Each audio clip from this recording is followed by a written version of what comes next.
السلام عليكم ورحمة الله.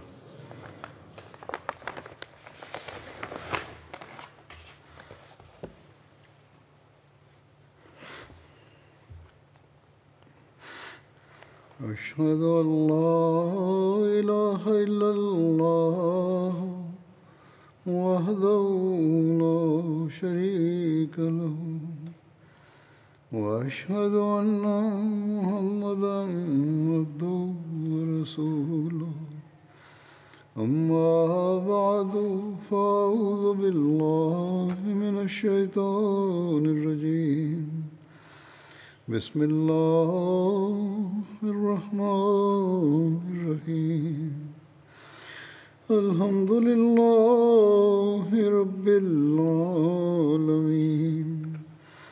الرحمن الرحيم مالك يوم الدين إياك نعبد وإياك نستعين اهدنا الصراط المستقيم صراط الذين أنعمت عليهم غير المغضوب عليهم ولا الضالين.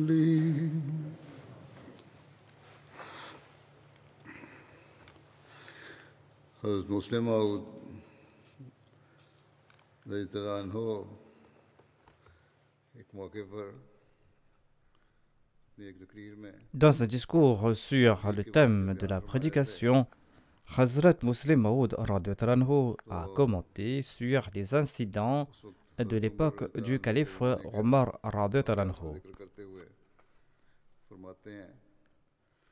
Il déclare à ce sujet: dans la plupart des batailles, après le décès du saint prophète Mohammed, paix soit lui, les musulmans étaient moins nombreux. Il y avait un grand manque d'effectifs lors des campagnes en Syrie. Abu Ubaïda a écrit au calife Omar en disant que l'ennemi est très nombreux, veuillez nous envoyer des renforts. Quand le calife Omar a analysé la situation, il a constaté qu'il lui sera impossible de lever une nouvelle armée, car soit les jeunes des tribus arabes avoisinantes ont été tués, soit qu'ils étaient d'ores et déjà enrôlés dans l'armée. Le calife Omar a convoqué un conseil et il y a invité les membres de diverses tribus et il leur a présenté le problème. Ils ont déclaré qu'une tribu pourra fournir quelques soldats. Le calife Omar a ordonné à un officier de réunir les jeunes de cette tribu. Ensuite, il a informé Abu Ubaïda et il lui a dit que « Je vous envoie un renfort de 6000 soldats. Ils vous atteindront d'ici quelques jours. 3000 seront issus de telle et telle tribu. J'envoie aussi Amr bin Mahdi Karib qui tout seul équivaut à 3000 soldats. » Hazrat Muslim Maud déclare: si nous envoyons un jeune combattre 3000, on dira quelle sottise. Le calife a-t-il perdu la tête? Un simple individu pourra-t-il combattre 3000 personnes? Or, voyez à quel point la foi de ces personnes était forte. Quand Abu Ubaïda a reçu la lettre du calife Omar, il l'a lu à ses soldats et il leur a dit: réjouissez-vous, demain Amr bin Mahdi Karib sera parmi vous. Les soldats l'ont accueilli chaleureusement le lendemain. Ils ont accueilli Amr bin Mahdi Karib et ils ont lancé des slogans. L'ennemi croyait que les musulmans recevaient un renfort de 100 à 200 000 soldats, d'où leur effusion de joie, alors qu'ils ne recevaient qu'Amr bin Mahdi Karib. Par la suite, les renforts de 3000 soldats leur sont parvenus et les musulmans ont vaincu l'ennemi quand il est impossible pour un seul soldat de combattre 3 à coups d'épée. Dans une bataille de parole, un individu peut transmettre ses propos à plusieurs centaines de milliers de gens Or, ces gens accordaient une telle importance aux propos du calife que lorsque le calife Omar a envoyé Amr bin Mahdi Karib à la place de 3000 soldats, les soldats n'ont pas soulevé d'objection qu'un seul individu ne pourra pas combattre 3000. À leurs yeux, il équivalait 3000 soldats et ils l'ont accueilli en grande pompe. Et l'ennemi était terrifié par l'accueil réservé par les musulmans, croyant qu'ils recevaient un renfort de 100 à 200 000 soldats. C'est pour cette raison qu'ils ont flanché sur le champ de bataille et ils ont pris la fuite. Le musulman déclare que nous allons devoir aujourd'hui nous satisfaire de la situation dans l'immédiat. Le musulman expliquait comment prêcher le message de l'islam en Europe et en Espagne. J'évoque à présent les conquêtes de l'Égypte. Il y avait eu la bataille de Farma, qui était une ville très connue de l'Égypte. Elle est située sur une montagne sur la rive du Nil entre la Méditerranée et le Nil. Selon Allama Shibli Nomani, après la conquête de Jérusalem, sur l'insistance d'Amr bin al-As, le calife Omar l'a envoyé vers l'Égypte à la tête de 4000 soldats. Et le calife Omar lui a donné cet ordre en disant que si tu reçois ma lettre avant d'atteindre l'Égypte, tu vas devoir retourner. Amr bin al-As a reçu la lettre du calife Omar lorsqu'il est arrivé à Arish. Certes, le calife l'avait enjoint de ne pas entrer en Égypte, mais étant donné qu'il s'agissait d'un ordre conditionné, Amr a déclaré que nous sommes déjà arrivés en Égypte. C'est pour cette raison qu'ils sont partis d'Arish pour Farma. Al-Iqtifa est un ouvrage sur les guerres islamiques. Il est rapporté qu'Amr bin al-As avait reçu la lettre du calife Omar lorsqu'il avait atteint le lieu dit Arafat. Mais craignant que la lettre ne l'ordonne de revenir, tout comme le calife Omar l'avait dit, eh bien, Amr n'a pas pris la lettre du messager. Il a marché jusqu'à ce qu'il atteigne une petite ville entre Arifa et Arish. Et là-bas, il a demandé à propos de leur position. Et on l'a informé qu'il se trouvait à l'intérieur des frontières de l'Égypte. Sur ce, il a demandé qu'on lui apporte la lettre et il l'a lue. La lettre disait qu'il devait retourner avec les musulmans qui étaient avec lui. Amr bin al-As a dit que « Est-ce que vous ne savez pas que nous sommes déjà en Égypte ?» Les gens ont répondu « Oui, nous le savons. » Amr a déclaré que l'émir des croyants m'avait ordonné que je dois retourner si je reçois sa lettre avant que nous atteignions l'Égypte. Vu que j'ai reçu cette lettre après être entré en Égypte, nous allons avancer au nom d'Allah. Selon un autre récit, Amr bin al-As était en Palestine et il est parti en Égypte avec ses compagnons sans autorisation. Ceci aurait offensé le calife Omar qui lui a écrit une lettre qu'il a reçue lorsqu'il était tout près d'Arish. Il a lu la lettre qu'après avoir atteint Arish. La lettre disait ceci. Ceci est de la part de Omar bin al-Khattab à Amr bin al-As. Vous êtes partis en Égypte avec vos compagnons. Il s'y trouve là-bas un grand nombre de Romains et vous êtes très peu nombreux. Par Omar, que Dieu vous bénisse. Il aurait été mieux si tu ne les avais pas pris avec toi. Rebroussez chemin si vous n'êtes pas encore arrivé en Égypte. Au cours de ce voyage, l'armée islamique n'a rencontré aucun soldat romain avant Farma. L'armée musulmane a été reçue par les Égyptiens à divers endroits et le premier affrontement a eu lieu à Farma. Les Romains ont reçu cette nouvelle. Ainsi donc, il existe divers récits à ce sujet, mais le récit le plus authentique semble être celui affirmant qu'Amr a reçu la lettre à Arish après avoir atteint les frontières de l'Égypte. Sinon, il n'est pas possible qu'Amr use de subterfuge en disant que nous ouvrirons la lettre lorsque nous serons déjà en Égypte. Étant donné qu'ils avaient déjà atteint l'Égypte, ils ont dû avancer car le croyant ne recule pas. Ainsi donc, les Romains ont appris que l'armée d'Amr était peu nombreuse et mal préparée et qu'elle ne pourrait pas tenir de longs sièges. Les Romains, quant à eux, étaient plus nombreux que les musulmans et ils étaient mieux préparés. Et ils pensaient pouvoir écraser aisément les musulmans. Sur ce, les Romains se sont retranchés dans leur ville. Amr bin al-As avait connaissance de la puissance militaire des Romains, notamment qu'ils étaient plus nombreux et mieux armés que les musulmans. Il a mis en place un plan pour prendre Farma en lançant une attaque surprise pour ouvrir les portes des remparts, où il souhaitait tenir le siège avec patience jusqu'à ce que la population soit à court de provisions et en ressort affamée.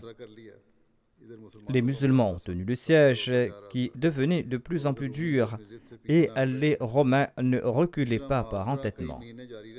Ainsi donc, le siège a duré plusieurs mois. Parfois, des troupes romaines sortaient et se retiraient après quelques escarmouches. Dans ces affrontements, seuls les musulmans ont prévalu. Un jour, un groupe de forces romaines est sorti de la ville pour combattre les musulmans. Les musulmans ont remporté la bataille et les Romains ont été vaincus et se sont enfuis vers la ville. Les musulmans les ont poursuivis et étant plus rapides, certains ont atteint les portes avant que les Romains ne puissent les atteindre. Et les musulmans ont ouvert les portes de la ville et c'est ainsi qu'ils ont ouvert la porte au triomphe suprême.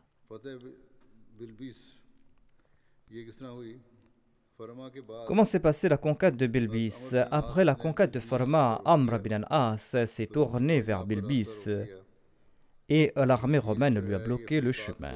Bilbis est une ville sur la route de la Syrie à une trentaine de kilomètres de Fustat. La route a été bloquée afin que les musulmans ne puissent pas atteindre la forteresse de Babylone. Babylone était le nom utilisé dans le langage ancien pour décrire la terre égyptienne.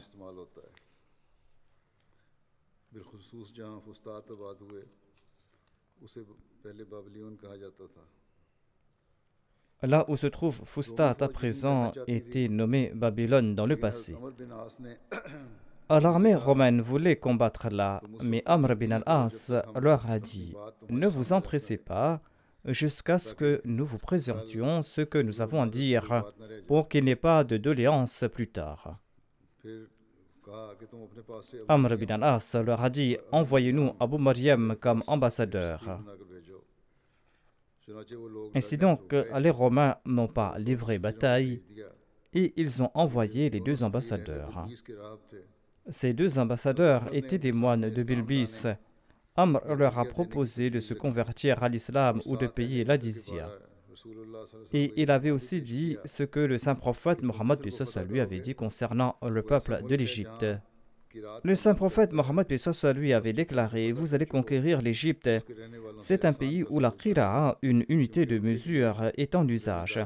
Quand vous allez conquérir l'Égypte, traitez ses habitants avec bonté, car vous avez des responsabilités envers eux et ils vous sont apparentés. » Ou il aurait dit que vous avez des responsabilités envers eux et vous avez les mêmes aïeux. Les deux ambassadeurs ont déclaré « Il s'agit d'une relation très éloignée, seuls les prophètes peuvent la respecter. Laissez-nous partir, nous allons revenir vous en informer. » Amr bin al-As a déclaré « Vous ne pourrez pas me tromper. Je vous accorde un répit de 3 jours. Vous devez considérer cette proposition à fond. » Les deux ambassadeurs ont demandé un jour de plus. Amr leur a accordé un jour de plus. Les ambassadeurs sont retournés vers Makhokis, le chef copte, et Artaboun, le gouverneur de l'Égypte du roi romain, et ils leur ont présenté les propos des musulmans. Artaboun a refusé et il a décidé de lancer une attaque contre les musulmans durant la nuit. L'armée d'Artaboun comptait 12 000 hommes. Et bon nombre de musulmans sont tombés à martyrs lors de cette bataille. 1000 soldats romains ont été tués et 3000 ont été capturés. Artaboun a fui le champ de bataille et certains ont dit qu'il a été tué au cours de cette bataille. Les musulmans l'ont vaincu ainsi que son armée jusqu'à Alexandrie. Les historiens s'accordent à dire que les musulmans sont restés à Bilbis pendant 1 mois. Les combats se sont poursuivis et à la fin les musulmans ont été victorieux. Mais les historiens ne s'accordent pas pour déterminer si cette bataille était intense ou moins intense. Un incident ayant eu lieu lors de cette bataille témoigne de la sagesse et de la supériorité morale des musulmans.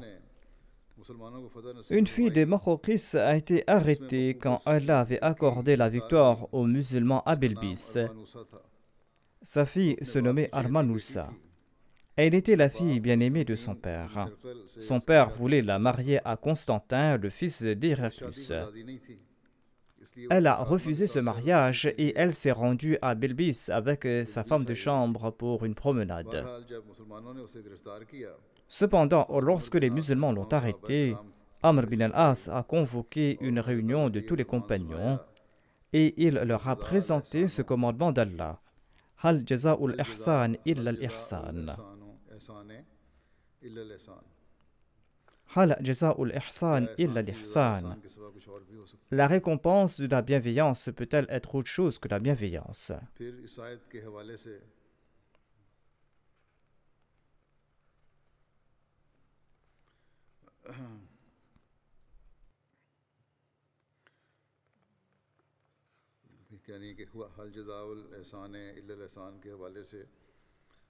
En référence à ce verset, Hal jaza'ul ihsan illa al-ihsan, Amr a déclaré: Makhawqis avait envoyé un cadeau à notre saint prophète Mohammed lui.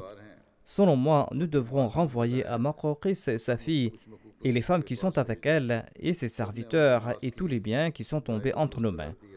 Tous étaient d'accord avec l'opinion d'Amr bin al-As. Ensuite, Amr a envoyé Armanoussa, la fille de Makhawqis, avec tous ses bijoux, ainsi que ses femmes de chambre et ses serviteurs. Il les a renvoyés avec le plus grand respect. Sur le chemin du retour, la femme de chambre a dit à Armanoussa: Nous sommes entourés d'Arabes de toutes parts. Armanoussa a déclaré que je considère que ma vie et mon honneur sont en sécurité dans la tente arabe, mais je ne considère pas ma vie en sécurité dans la forteresse de mon père. Et quand elle est arrivée auprès de son père, celui-ci était très heureux du traitement des musulmans à son égard. Voici le récit de la victoire des musulmans à Dunayn. Après la conquête de Bilbis, Amr bin al-As s'est avancé vers la frontière du désert et il a atteint Dunayn, qui était situé sur le Nil, à la source du golfe de Tajran. Ce golfe était proche de Suez et rejoignait la ville du Caire à la mer Méditerranéenne. Il s'y trouve à présent le quartier Azbakiya de l'actuel Caire. Le village Dunayn était tout près et les Romains s'étaient retranchés dans une forteresse. Tout près se trouvait le quai du Nil et de nombreux bateaux y étaient accostés. Ce village était situé au nord de Babylone, qui était la plus grande ville forteresse de l'Égypte. En ce sens, Dunayn était peut-être considéré comme le premier avant-poste défensif de cette région bien-aimée des Égyptiens, qui était aussi la capitale des pharaons du passé. Les musulmans ont campé tout près Dunayn et les Romains avaient envoyé la crème de leur armée à la forteresse de Babylone et ils avaient fortifié la forteresse de Dunayn pour se préparer au combat. D'après les informations des espions, Amr bin al-As s'est rendu compte que son armée n'était pas suffisante pour conquérir ou assiéger la forteresse de Babylone. Il a envoyé une lettre à Médine par l'intermédiaire d'un messager dans laquelle il décrivait son voyage, l'état des forteresses en Égypte et le besoin de renforts pour les attaquer. Il a aussi informé son armée que les forces de secours allaient arriver bientôt. Il s'est rendu à Dunayn, il a assiégé et il a arrêté l'approvisionnement en nourriture et en fournitures militaires du fort. Les Romains de la forteresse de Babylone n'ont pas tenté de venir ici parce qu'ils avaient vu le destin d'Artaboun à Bilbis et ils savaient qu'ils ne pourraient pas combattre les Arabes en rase campagne.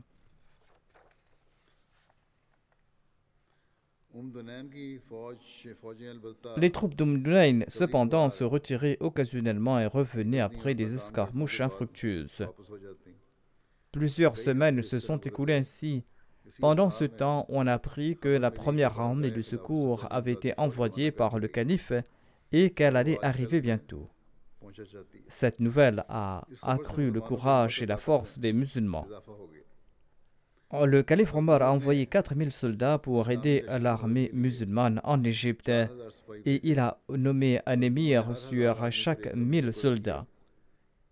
Et les chefs de ces armées étaient Zubair bin al-Awwam, Miqdad bin Aswad, Ubadah bin Samit et Maslama bin Mukhallad. Selon un récit, Maslama bin Mukhallad avait été remplacé par Kharija bin Hudhafa. Avec ce renfort, le calife Omar a écrit une lettre à Amr bin al-As lui disant ceci: vous êtes maintenant 12 000. Ce nombre ne sera jamais vaincu en raison du manque d'effectifs. Les guerriers romains ont marché avec les Coptes pour combattre les musulmans. Il y a eu de violents combats entre les deux armées. Amr bin al-As a stratégiquement divisé son armée en 3 parties. Une partie était stationnée tout près de la montagne rouge. L'autre était stationnée à un endroit sur les rives du Nil tout près d'Umdunayn. Et le reste de l'armée est sorti pour combattre l'ennemi. Quand les deux armées se battaient férocement, l'armée cachée tout près de la montagne rouge est sortie et a attaqué par derrière. Ceci a perturbé les rangs de l'ennemi et ils ont fui vers Umdunayn.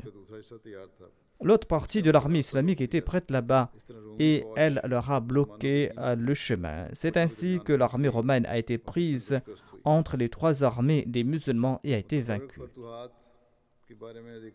Voici le récit de diverses autres conquêtes. Après la conquête d'Umdunayn, Amr bin al-As a conquis la région de Fayoum en premier. Et le chef de cette région a été tué dans cette bataille. Ensuite, les musulmans ont combattu les Romains à Ain al-Shams. Auparavant, une armée de 8000 combattants sous l'égide de Zubair bin al-Awwam était venue renforcer l'armée d'Amr bin al-As. Il s'y trouvait Ubadah bin Samit, Miqdad bin Aswad et Maslama bin Mukhallad.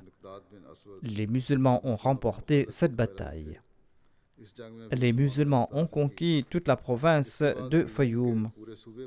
Une section de l'armée musulmane a conquis les 2 villes de Srib et de Manouf de la province de Manoufia.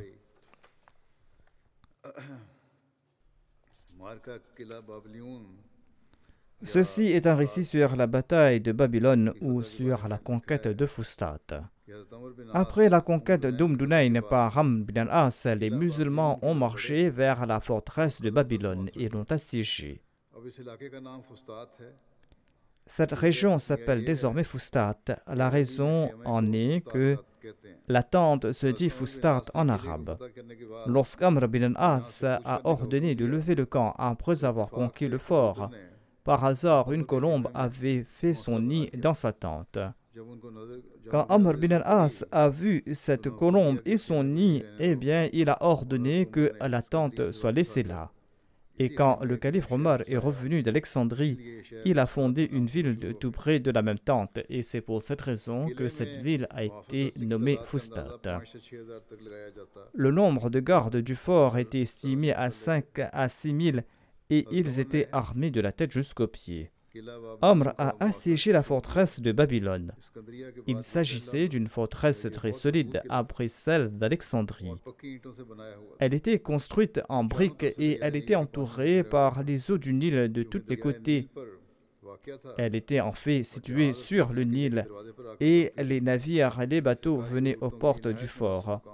Il s'agissait d'un lieu fort approprié pour les besoins administratifs de l'État. Les Arabes n'étaient pas équipés d'outils nécessaires pour attaquer ce bastion et ils n'étaient pas non plus prêts pour cela. Amr s'est d'abord préparé à l'assiéger. Maqawqis, le souverain de l'Égypte, avait atteint le fort avant Amr bin al-As et il organisait la bataille. Zubair a fait le tour du fossé à cheval et il a affecté un nombre approprié de cavaliers et de soldats là où cela était nécessaire. Le siège a duré 7 mois sans résulter en victoire ou défaite. Pendant ce temps, l'armée romaine sortait parfois du fort et se battait, mais se retirait ensuite. Makhawqis n'a cessé d'envoyer ses ambassadeurs à Amr bin al-As lors de cette période, soit pour se réconcilier, soit par intimidation. Amr bin al-As a envoyé Ubadah bin Thamit et n'a imposé que 3 conditions pour la réconciliation. Soit qu'il devait embrasser l'islam, ou payer la jizya, ou livrer bataille. Il a déclaré qu'aucune autre condition ne sera acceptée pour conclure de traité. Makhawqis a accepté de payer la jizya et il s'est rendu en personne chez Héraclius pour demander sa permission à cet égard. Mais Héraclius a refusé et il était très en colère contre Makhawqis et il l'a puni et il l'a envoyé en exil. Quand la conquête de Babylone retardait, Zubayr bin al-Awwam a déclaré « Je vais sacrifier ma vie dans la voie d'Allah et j'espère qu'Allah accordera la victoire aux musulmans par ce faire. » Ce disant, il a dégainé son épée et il a escaladé le mur de la forteresse à l'aide d'une échelle. Quelques autres compagnons l'ont également accompagné. Ils ont tous escaladé le mur et scandé le slogan, et en même temps toute l'armée a lancé le slogan, secouant la terre du fort.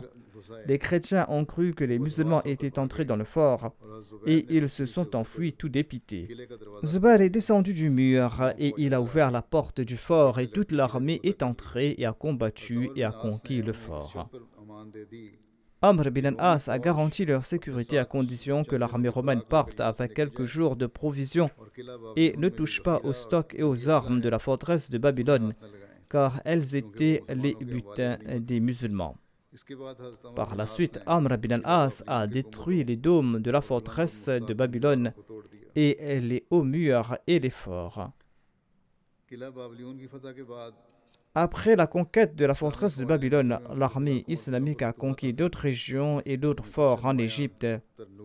Les plus notables sont Tarnout, Nakius, Sultais, Krioun et d'autres régions. Voici le récit de la conquête d'Alexandrie. Après la conquête de Fustat, le calife Omar a autorisé la conquête d'Alexandrie. Il y a eu une féroce bataille contre les Romains à Kirioun, entre Alexandrie et Fustat. Les musulmans ont été victorieux et il n'y a pas eu de confrontation avec les Romains jusqu'à Alexandrie. Makhawqis voulait conclure un traité de paix en payant la jizya, mais les Romains ont fait pression sur lui.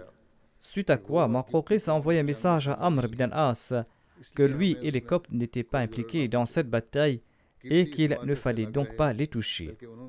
Les Coptes n'étaient pas impliqués dans cette bataille.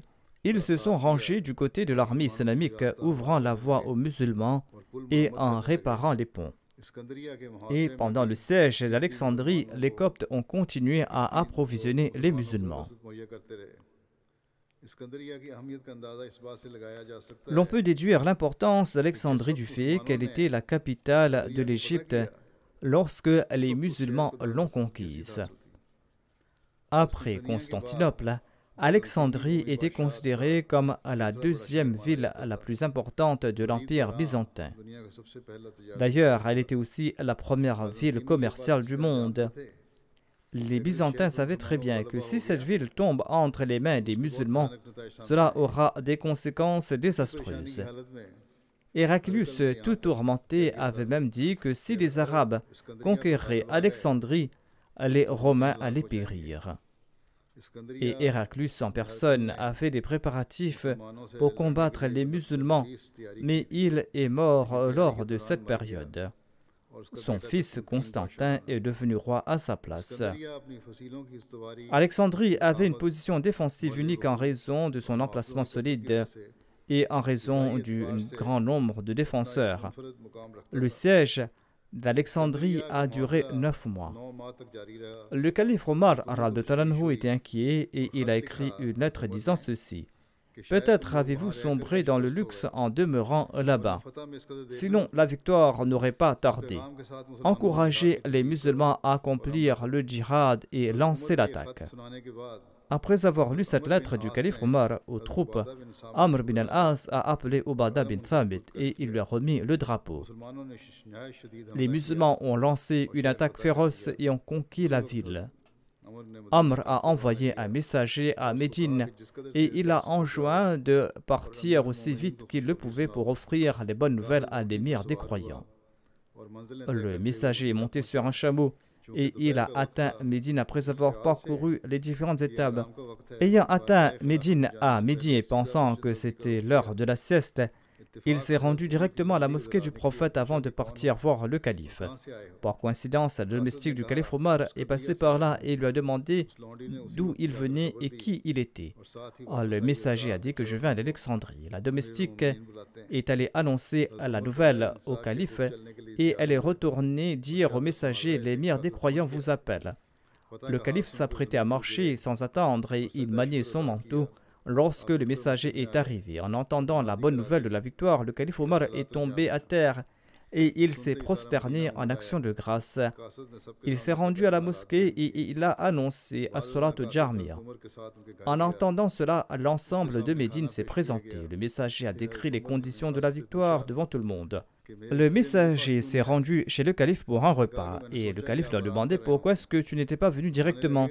Le messager a dit: je pensais que vous étiez en train de vous reposer. Le calife lui a demandé: pourquoi as-tu pensé cela de moi? Si je dors pendant la journée, qui va porter le fardeau du califat? Toute l'Égypte a été conquise après la conquête d'Alexandrie. Beaucoup ont été faits prisonniers lors de ces batailles. Le calife Omar a écrit à Amr à ce propos et il lui a dit que invite tous les prisonniers et dis-leur qu'ils ont la possibilité d'embrasser l'islam ou de s'en tenir à leur religion. S'ils se convertissent à l'islam, ils auront tous les droits des musulmans.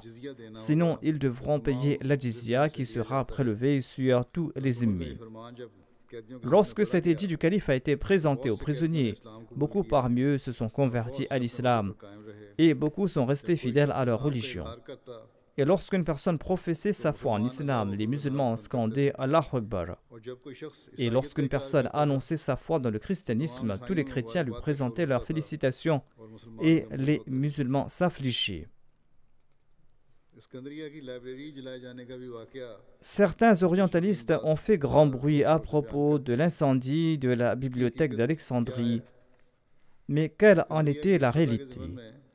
Les opposants, en particulier les écrivains chrétiens, prétendent que le calife Omar aurait ordonné l'incendie de la grande bibliothèque d'Alexandrie. Ils ont tenté de créer l'impression que les musulmans étaient à ce point opposés au savoir qu'ils ont mis le feu à une si grande bibliothèque à Alexandrie, et cette bibliothèque a duré pendant 6 mois. Or, la logique et les faits démontrent que ces accusations sont un tissu de mensonges.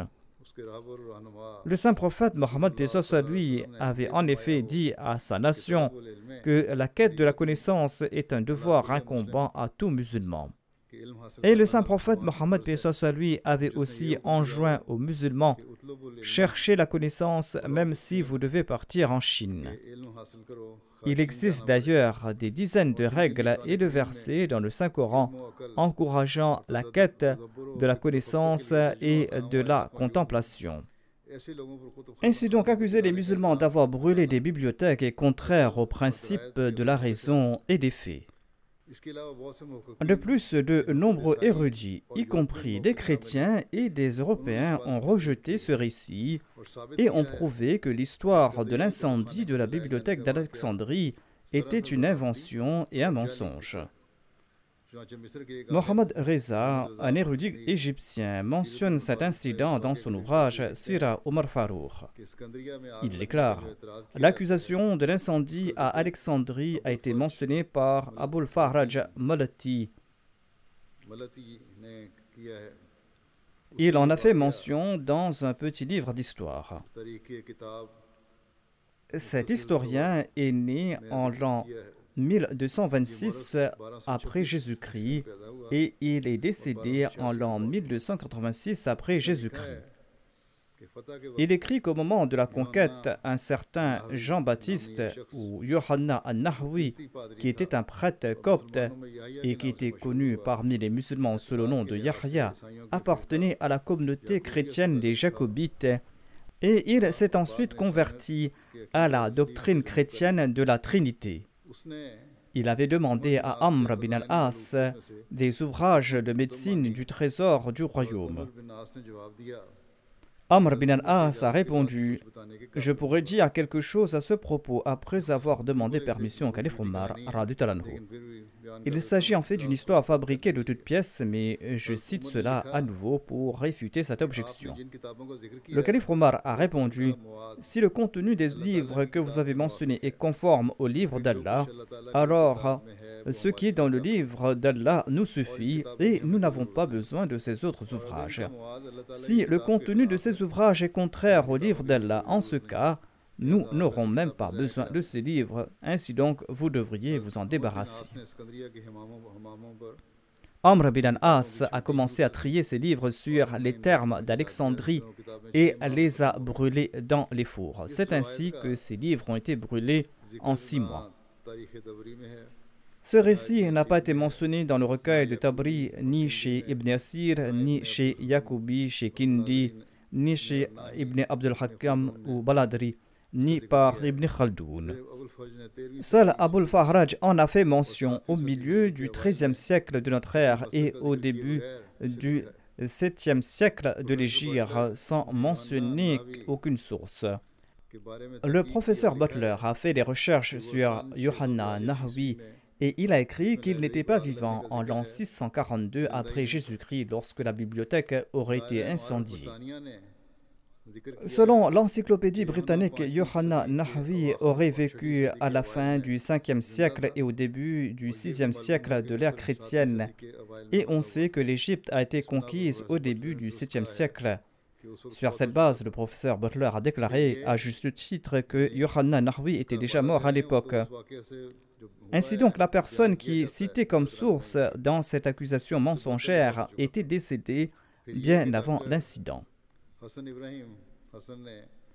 Le docteur Hassan Ibrahim Hassan a écrit dans son livre Tarikh Amr bin al-As sur l'autorité du professeur Ismaël que les livres de la bibliothèque d'Alexandrie n'existaient même pas car les armées de Jules César avaient brûlé involontairement et sans raison une des 2 parties de cette grande bibliothèque en l'an 47 avant Jésus-Christ.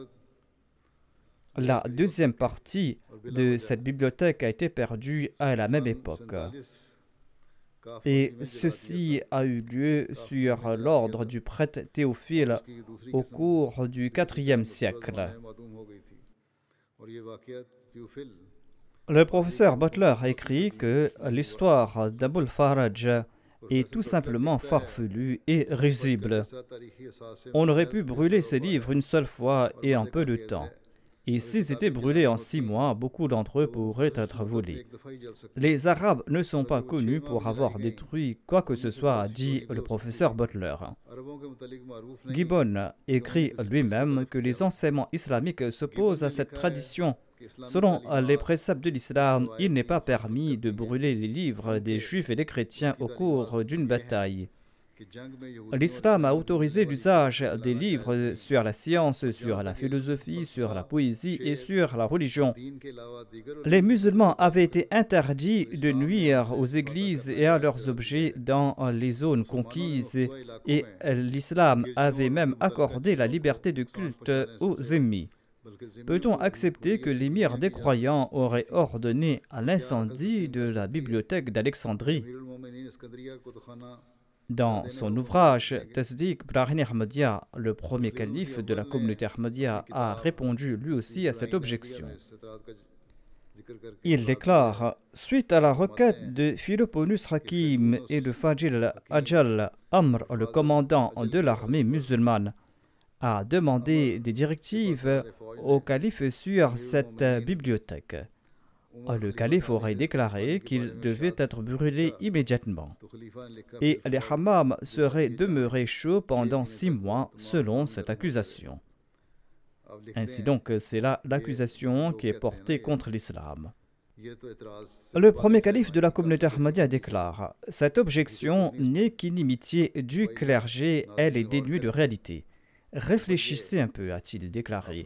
Premièrement, si cela était de coutume en islam, eh bien, les musulmans auraient brûlé les livres saints des juifs et des chrétiens à l'époque du calife Omar, car c'était ces deux religions qui ont été le premier adressées par l'islam. Ensuite, l'islam a régné en maître sur la terre des mages, mais aucun fait historique ne démontre que l'islam aurait brûlé leurs livres. Si l'islam ou les califes de l'islam préconisaient cela, on aurait commis cet acte tout au long de l'histoire de l'islam et rien n'empêchait l'islam de le faire. Deuxièmement, dit le premier calife de la communauté Ahmadiyya, si la destruction des livres religieux par le feu était l'œuvre de rois islamiques et du peuple de l'islam, la traduction de la philosophie grecque, de la médecine grecque et des sciences grecques en arabe serait impossible. Troisièmement, si les musulmans étaient coupables de brûler des livres, le détracteur de l'ouvrage Brahni Ahmadiyya, auquel répondait le premier calife ici, eh bien, le détracteur de l'ouvrage Brahni Ahmadiyya aurait dû présenter un précédent de son pays, c'est-à-dire de l'Inde, et il n'aurait pas à traverser la mer pour partir jusqu'en Alexandrie. Le premier calife de la communauté Ahmadiyya explique ici que aucun livre n'a été brûlé ici en Inde par les musulmans. Quatrièmement, l'islam a gouverné l'Inde pendant plus de 700 ans, période pendant laquelle la Bhagavad Gita, le Ramayana et le Gita et la Mahabharata et d'autres ouvrages de l'hindouisme, à l'instar de Lingpran et de Markandi, d'autres ouvrages célèbres, sont toujours jusqu'aujourd'hui des livres qui ont le statut d'ouvrages religieux et saints. On n'a jamais entendu parler de la destruction de ces ouvrages par le feu. Au contraire, certains ont été traduits. On se demande d'où ces hindous ont déduit que les musulmans brûlent leurs livres. Soyez juste dans vos jugements. Le Maulana Abdul Karim Saheb a également écrit une note en réponse à cette objection dans l'ouvrage Tasdiq Brahni Ahmadiyya. Il déclare que cette accusation était portée contre les musulmans jusqu'à ce que l'incident fasse l'objet d'une enquête et que les véritables circonstances soient révélées. À présent, très peu de savants justes portent cette accusation mensongère contre les musulmans. Cette accusation était principalement basée sur des préjugés ou sur l'ignorance, et l'accusateur n'avait aucune preuve authentique à cet égard. Les deux historiens qui ont raconté cette histoire sont nés 580 ans après cet incident et ils ne disposaient pas de sources authentiques. Saint Carrier, qui a écrit de nombreux ouvrages lors de ses recherches sur la bibliothèque d'Alexandrie, a complètement réfuté ce récit. Et l'on sait que ces ouvrages ont été brûlés lors de la bataille de Jules César. Plutarque a écrit dans son ouvrage La vie de César que Jules César a mis le feu à ses navires de peur que ces navires ne tombent entre les mains de l'ennemi. Et le feu s'est propagé au point où il a incendié cette célèbre bibliothèque d'Alexandrie. Hayden, dans son ouvrage Dictionary of Dates Relating to All Ages, déclare que ce récit est faux et démontre par son enquête que cette histoire est très douteuse. Les musulmans n'acceptent pas que le calife Omar aurait déclaré que si ces livres contiennent des préceptes contraires à l'islam, ils doivent être brûlés. Certains ont attribué cette parole à l'évêque Théophile d'Alexandrie en l'an 391 après Jésus-Christ et certains l'ont attribué au cardinal Ximénez de l'an 1500 après Jésus-Christ. Gibbon ajoute: notre célèbre jeune chercheur, le docteur Leitz, a suivi le fil de ce faux récit dans son ouvrage Sinanul Islam, et il est triste de constater qu'il s'est trompé dans son enquête. John William Draper, dans son célèbre ouvrage, avait d'abord cité ce récit sur des narrateurs douteux, mais il a ensuite admis son erreur et il a déclaré qu'en fait, ces manuscrits de la bibliothèque d'Alexandrie ont été brûlés lors de la bataille de Jules César. Et l'on peut affirmer en toute certitude que cette accusation est sans fondement et que c'est une fabrication de toutes pièces. L'on doit plutôt pleurer pour cet incident avéré quand le fanatique cardinal Jiménez a brûlé 80 000 manuscrits arabes dans les plaines de Grenade. Lorsque l'Espagne a été arrachée aux musulmans par les chrétiens, ils ont brûlé 80 000 manuscrits de la bibliothèque de Grenade. C'est cet incident que l'on doit pleurer au lieu de blâmer l'islam. Veuillez consulter l'ouvrage Conflict between Religion and Science, a dit cet auteur. Cet ouvrage contient donc cette référence. C'était là l'effet réel concernant l'accusation portée contre le calife Omar à propos de l'incendie de la bibliothèque d'Alexandrie. Ensuite, il y a eu la conquête de Barqa et de Tripoli. Après la conquête de l'Égypte et l'établissement de la paix et de l'ordre en Égypte, Amr bin al-As s'est déplacé vers l'ouest afin qu'il n'y ait aucune menace pour les territoires conquis à partir de cette région de l'Afrique. Certaines armées romaines étaient fortifiées à Barqa et à Tripoli, et en saisissant quelque occasion, ces forces romaines pouvaient soulever les populations pour attaquer les musulmans en Égypte. La zone entre Alexandrie et le Maroc s'appelle Barqa et de nombreuses villes et villages sont habités dans cette zone. Et c'est pour cette raison qu'Amr bin al-As a marché vers Barqa avec son armée en l'an 22 de l'Hégire. La route d'Alexandrie à Barqa était très luxuriante et densement peuplée. Et en y arrivant, Amr n'a pas rencontré d'attaque de l'ennemi. Et les gens étaient d'accord de payer la jizya là-bas. Après cela, les habitants de Barqa se rendraient de leur propre chef chez le gouverneur de l'Égypte et lui remettaient leur tribut. Personne parmi les musulmans n'avait besoin de se rendre chez eux. C'étaient les gens les plus simples du Maghreb. Et il n'y a jamais eu de sédition parmi eux. Lorsqu'Amr bin al-As est parti d'ici, il s'est dirigé vers Tripoli, qui était une ville fortifiée. Il y avait là-bas une armée romaine. En apprenant la nouvelle de l'arrivée des musulmans, les Romains ont fermé les portes de leur forteresse et ils ont dû subir le siège des musulmans. Le siège a duré 1 mois, mais les musulmans n'ont pas eu de succès. La mer coulait derrière Tripoli et il n'y avait pas de mur entre la mer et la ville. Un groupe de musulmans a découvert ce secret et ils sont entrés dans la ville par la mer. Ils ont lancé le takbir et l'armée n'avait pas d'autre choix que de se réfugier dans ces bateaux. Dès qu'ils se sont enfuis, Amr bin al-As les a attaqués par derrière. La plupart d'entre eux ont été tués, sauf ceux qui se sont échappés dans les bateaux. Les musulmans ont saisi les biens de la ville comme butin. Et après avoir terminé avec Tripoli, Amr bin al-As a déployé son armée à proximité. Après avoir remporté des victoires en direction de l'ouest, Amr souhaitait se diriger vers la Tunisie et l'Afrique. Il a donc écrit une lettre au calife Omar bin al-Khattab. Et le calife Omar, quant à lui, était réticent à envoyer l'armée islamique sur un nouveau front. Surtout dans ce contexte où, en raison des conquêtes rapides de la Syrie à Tripoli, il n'était pas pleinement rassuré par les territoires qui ont été conquis. C'est pour cette raison qu'il a demandé que l'armée musulmane devait rester à Tripoli. Ainsi donc, sous l'ère du califat d'Omar Farouk, l'empire islamique s'étendait jusqu'à des régions très éloignées.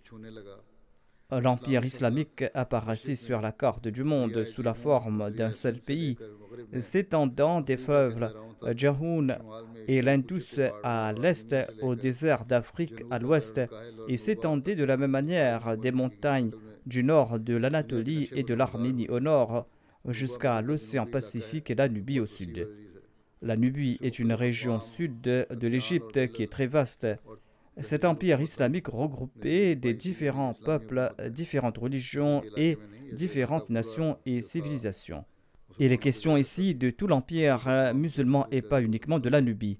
Toute cette région était sous le contrôle des musulmans et comportait des peuples différents, des nations différentes, et tous vivaient en paix, en tranquillité. La religion de l'islam avait accordé dans ce monde tous les droits aux opposants à ces croyances, et l'islam leur avait permis de rendre culte à Dieu, et l'islam avait respecté leur vie malgré des milliers d'oppositions. Comment les musulmans rendaient-ils culte à Dieu au cours de ces batailles? Hazrat Muslim Maud déclare à ce propos: en ce monde, tout succès s'obtient progressivement. Les grandes avancées ne se produisent pas du jour au lendemain, mais se font progressivement. À l'époque du saint prophète Mohammed P.S.A. lui, tous les musulmans n'accomplissaient pas la prière de Tahajjud. On leur enjoignait progressivement à le faire, et à une époque, sous l'égide du calife Omar, durant des batailles, les musulmans offraient la prière de Tahajjud. Alors que durant ces jours, c'est-à-dire durant les jours de la bataille, même le saint prophète Mohammed P.S.A. lui ne le faisait pas. Il est possible que le saint prophète se réveille pour la prière de Tahajjud durant les jours de bataille, mais il existe aussi des récits démontrant qu'il ne le faisait pas durant les jours de la bataille. Mais à l'époque du calife Omar, les musulmans accomplissaient la prière de Tahajjud au cours des batailles. Une fois, Héraclius a décidé d'attaquer les musulmans au cours de la nuit. Il y a eu un débat à ce sujet. Finalement, ils ont décidé de ne pas attaquer les musulmans durant la nuit parce qu'ils ne dorment pas, mais qu'ils accomplissent la prière de Tahajjud. C'est là un signe du progrès qu'on n'avait pas vu au départ. Au début, le saint prophète avait besoin d'encourager les musulmans pour le faire, mais petit à petit, ils ont eu l'habitude de le faire. Hazrat Muslim Maud a évoqué les batailles menées à l'époque des califes bien guidés. Il déclare que l'islam n'autorise pas uniquement les combats, mais enjoint aussi le fait de tolérer les oppressions dans certains cas. Ainsi, Allah autorise de gifler en retour à une personne qui vous gifle. Mais l'islam nous a aussi enseigné que si la réplique va à l'encontre de votre intérêt, vous devez garder le silence et ne pas répondre au mal par le mal. L'argument qui est généralement avancé à ce propos défend contre l'accusation lancée par l'ennemi contre Abu Bakr, Omar et Othman. Nous savons que ce n'est pas Abu Bakr qui a attaqué, mais c'était César qui l'avait fait. Ce n'était pas Omar qui avait initié les combats, mais c'était Khosroes qui l'avait fait. Ce n'était pas Osman qui l'avait fait, mais c'était les tribus et les Kurdes qui habitaient la frontière de l'Afghanistan et de Bukharia. Mais il n'y a pas d'explication pourquoi Abu Bakr, pourquoi Omar et Osman n'avaient pas pardonné ces personnes. Lorsqu'ils sont sortis pour combattre, ils auraient pu dire à César que son armée avait commis une erreur et que si son État présente des excuses, eh bien ils seront pardonnés et qu'ils ne vont pas livrer bataille. Ils n'ont pas dit à César que toi, une partie de ton armée avait commis des exactions et que on nous enseigne de pardonner notre ennemi. Et si vous nous présentez des excuses, nous sommes prêts à vous pardonner. Hazrat Muslim Maud déclare au contraire, lorsqu'ils ont commis des atrocités contre les musulmans, eh bien les musulmans se sont préparés pour la bataille et ils ont livré bataille.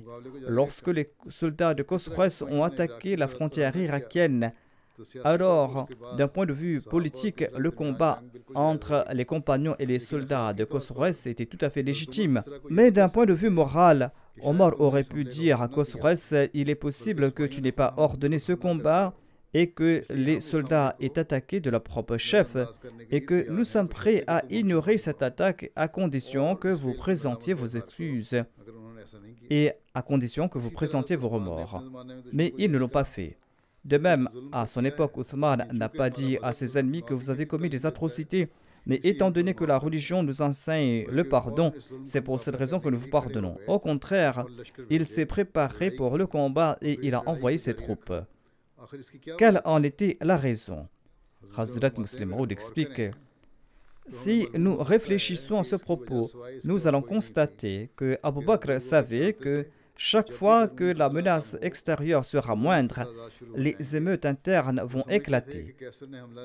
Il savait très bien que ce n'était pas César, mais c'était Dieu qui avait lancé cette attaque afin que, à travers cette épreuve, les musulmans se concentrent sur leurs réformes et afin qu'ils puissent apporter en eux des changements et une nouvelle existence. Omar savait très bien que ce n'était pas Khosroes qui avait lancé l'attaque, mais c'était bien Dieu, afin que les musulmans ne deviennent pas paresseux et négligents et ne tombent pas dans les affaires de ce monde, mais afin qu'ils soient sur leur garde et vigilants.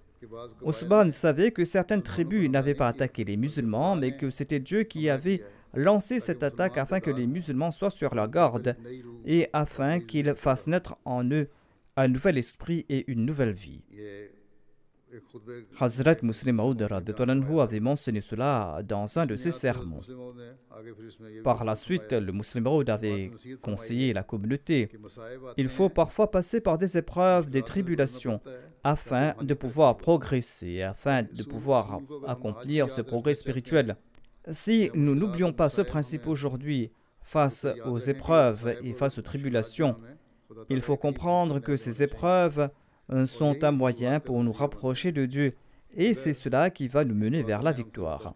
Si en prenant peur, nous restons en arrière et nous ne nous concentrons pas sur notre réforme, eh bien nous n'allons pas accomplir de progrès. Même si nous progressons et que ces épreuves prennent fin, nous devons toujours maintenir notre relation avec Dieu. Et ces jours-ci, nous devons nous tourner davantage vers Dieu et nous devons nous concentrer sur notre progrès spirituel. Le Muslim Maud déclare que si nous ne comprenons pas ce point, eh bien, nous n'avons rien compris. Et tout Ahmadi doit comprendre ce point aujourd'hui.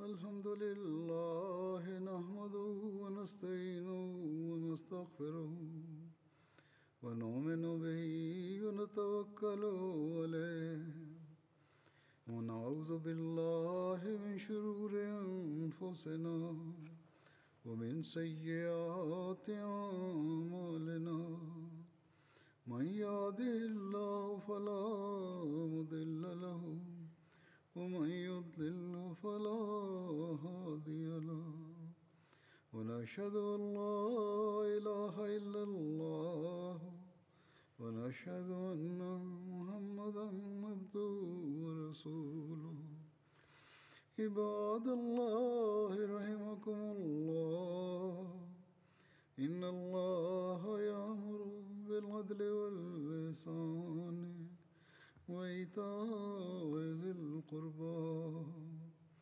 وينهى عن الفحشاء والمنكر والبغي يعظكم لعلكم تذكرون اذكروا الله يذكركم وادعوه يستجب لكم